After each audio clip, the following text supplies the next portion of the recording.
আজকে ইসলামী ব্যাংক সমস্ত গ্রাহক টাকা উঠাতে যাক, দেখবেন যে কমপক্ষে 1 লক্ষ কোটি টাকা ঘাটতি পড়ে গেছে। অর্থাৎ 1 লক্ষ কোটি টাকা এদিক ওদিক নাই হয়ে গেছে গ্রাহকদের টাকা। তো তারপরেও ব্যাংকগুলো কার্যক্রম চলতে থাকে, রাষ্ট্র ঘাটতি পড়লে টাকা প্রিন্ট করে দিয়ে দেয়। এটা একটা সিস্টেম। তো জামাত এরকম একটা সিস্টেম বানায় নিছে ইসলামী ব্যাংকে, যেখানে তাদের লোকেরা চাকরি করবে, অন্য লোকদেরকে চাকরি থেকে বের করে দেবে এবং দলকে মাসে মাসে অর্থায়ন করবে। তো রাষ্ট্রের রাষ্ট্রের মধ্যে থেকে, সার্বভৌমত্বের মধ্যে থেকে আলাদা একটা সার্বভৌমত্ব তৈরি হতে পারে না, যেটা ব্যাংকিং সিস্টেম একটা দলকে পাইলে পুষে বড় করবে। এরকম সুযোগ না। এরকম হইলে জঙ্গি অর্থায়ন হবে, সন্ত্রাসী কার্যক্রমে অর্থায়ন হবে, নির্বাচনে অর্থ ব্যয় করবে। এই কাজগুলো ইসলামী ব্যাংকে ব্যবহার করছে। ইসলামী ব্যাংককে খুব দ্রুত রাহুমুক্ত করতে হবে। দরকার হলে ইসলামী ব্যাংক নামে কোনো ব্যাংকই থাকার দরকার নাই।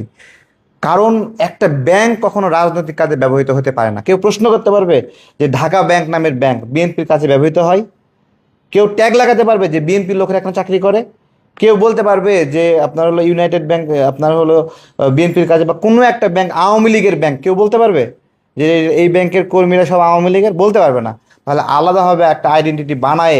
আসলে জামাত কখনো এই সমাজের অংশই হতে চায়নি, বরঞ্চ জামাত তাদের অংশ নিয়ে আলাদা হতে চেয়েছে সবসময়। জামাত কখনো এই সমাজের সাথে মিশতে চায়নি, বরং তাদের অংশ নিয়ে তারা সমাজ থেকে বিচ্ছিন্ন একটা গোত্র হতে চেয়েছে। এই যে হতে চাওয়া, এইটাই তারা এই সমাজের প্রতিনিধিত্ব করতে পারবে না।